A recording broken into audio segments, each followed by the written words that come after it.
जय हिंद विद्यार्थी मित्रांनो. तर आज आपण पोलीस भरतीसाठी जिल्हा विशेष हा टॉपिक खूप महत्त्वाचा आहे.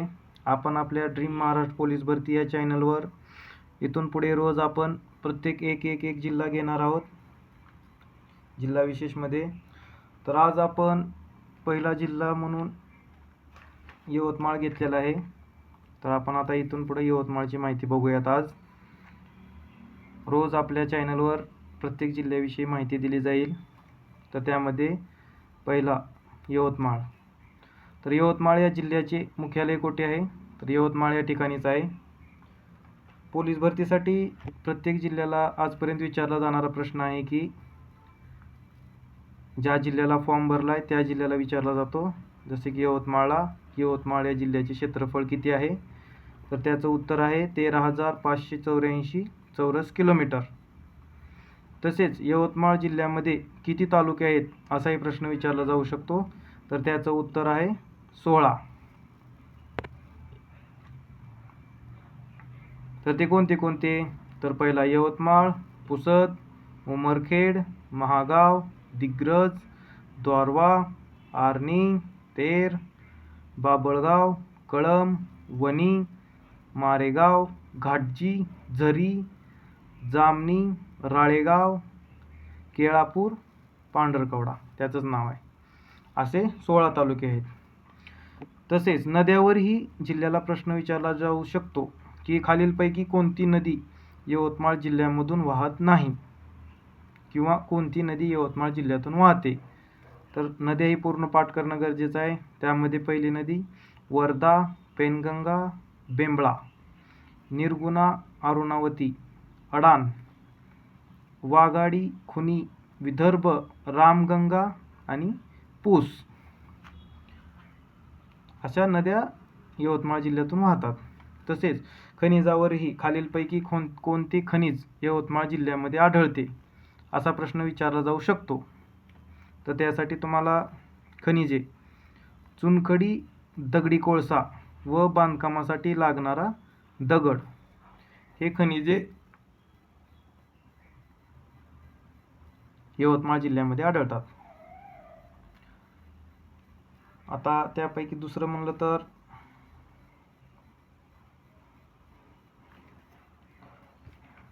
प्रमुख शेतकी उत्पादने म्हणजे जे पिकं घेतली जातात, प्रमुख पिकं घेतली जाणारे. तर मुख्य पीक ज्वारी आणि कापूस आहे. त्याबरोबरच गहू, ऊस, डाळी,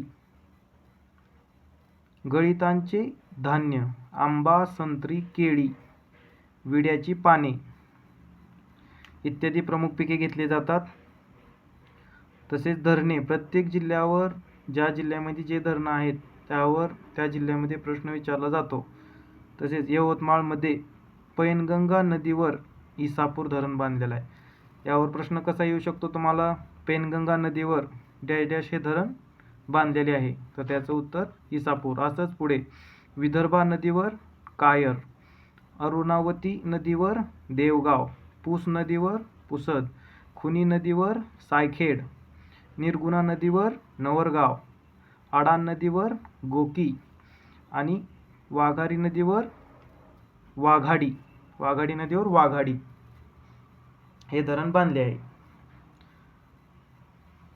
त्याचबरोबर 2011च्या जनगणनेनुसार यवतमाळ जिल्ह्याची एकूण लोकसंख्या होती 27,75,457. यावरही प्रश्न विचारला जाऊ शकतो. तसेच महिला पुरुष प्रमाण 1,000 पुरुषामागं 947 महिला आहेत आणि एकूण साक्षरता 80.70. या तीनही IMP आहेत. यावर प्रश्न विचारला जाऊ शकतो.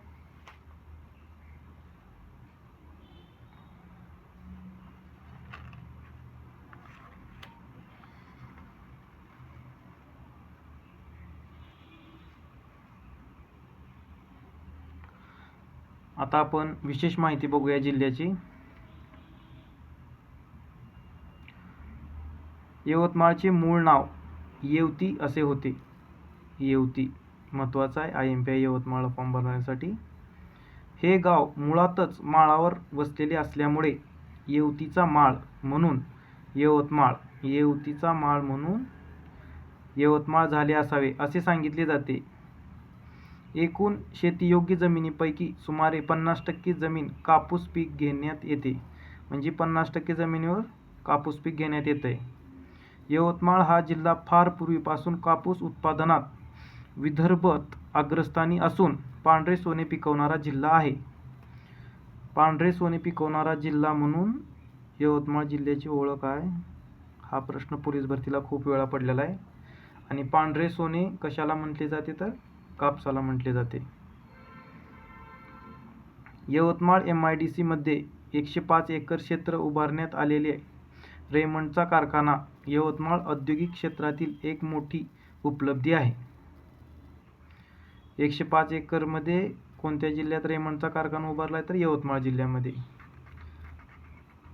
तसेच यवतमाळ जिल्ह्यात गौंड, पारधी, कोलम, आंध्र व बंजारा या जमाती आढळतात.